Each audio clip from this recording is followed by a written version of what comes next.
আসসালামু আলাইকুম ওয়া রাহমাতুল্লাহি ওয়া বারাকাতুহু।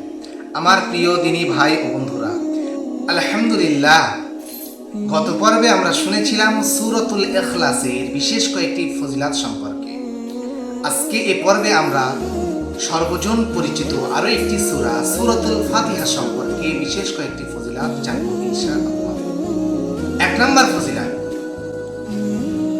রাসূলুল্লাহ সাল্লাল্লাহু আলাইহি ওয়াসাল্লাম বলেন, সূরাতুল ফাতিহা এমন একটি সূরা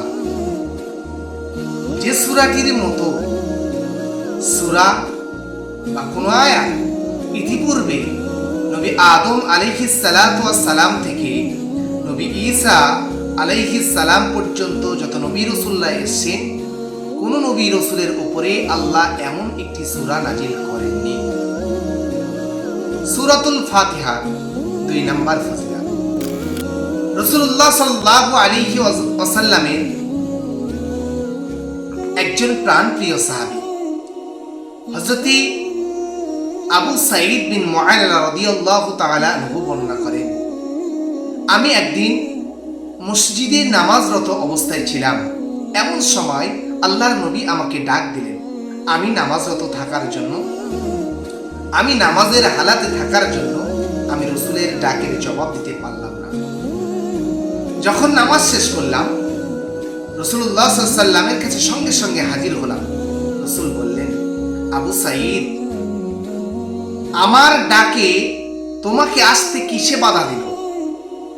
হযরত আবু সাঈদ বিন মুআল্লা রাদিয়াল্লাহু তাআলা আনহু বলেন, ইয়া রাসূলুল্লাহ, আপনি আমাকে মাফ করুন, আমি নামাজের হালাতে ছিলাম, তাই আপনার ডাকে আমি সাড়া দিতে পারিনি। রাসূল বলেন, আবু সাঈদ বিন মুআল্লা, আমি কি তোমাকে এমন একটি সূরা সম্পর্কে জানাবো না যে সূরাটি তেলাওয়াত করলে আল্লাহ তাআলার যাবতীয় কল্যাণ দান করেন? তিনি বলেন, আমি কি তোমাকে এমন একটি সূরা সম্পর্কে জানাবো না যে সূরাটির মতো সূরা ইতিপূর্বে আল্লাহ কোন নবী রাসূলদের উপরে কিংবা তাদের উম্মতদের উপরে আল্লাহ তাআলা নাজিল করেনি। রাসূলুল্লাহ সাল্লাল্লাহু আলাইহি সাল্লাম বলেন, সেই সূরাটির নাম হচ্ছে সূরাতুল ফাতিহা। যে ব্যক্তি সূরাতুল ফাতিহা তেলাওয়াত করবে, আল্লাহ তার যাবতীয় কল্যাণের অধিকারী বানাবে। সূরাতুল ফাতিহা 3 নম্বর ফজিলত, রাসূলুল্লাহ সাল্লাল্লাহু আলাইহি ওয়াসাল্লামের সাহাবী আব্দুল্লাহ ইবনে আব্বাস রাদিয়াল্লাহু তাআলা আনহু বর্ণনা করেন, তিনি বলেন, একদা আল্লাহর নবী জিবরাইল আলাইহিস সালাতু ওয়াস সালামের সামনে বসা ছিলেন। হঠাৎ তিনি দেখেন আসমান থেকে একজন ফারিস্তা নেমে আসেন। আসার পরে রাসূলকে সালাম প্রদান করেন।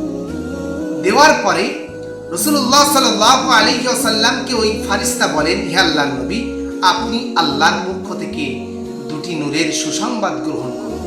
রাসূল বলেন, ওই 2টি নূরের সুসংবাদের ভিতরে আমাকে একটি নূর সম্পর্কে যে সংবাদ দেওয়া হয়েছিল তা হলো সূরাতুল ফাতিহা, যা ইতিপূর্বে কোন নবী বা কোন রাসূলের উপরে আল্লাহ তাআলা দান করেন।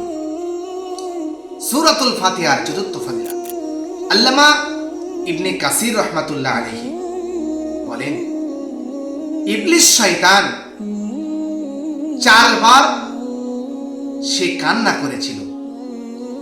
হতাশায়, নিরাশায়, অভিমানে, ক্ষোভে অনুতপ্ত হয়ে 4 বার কান্না করেছিল।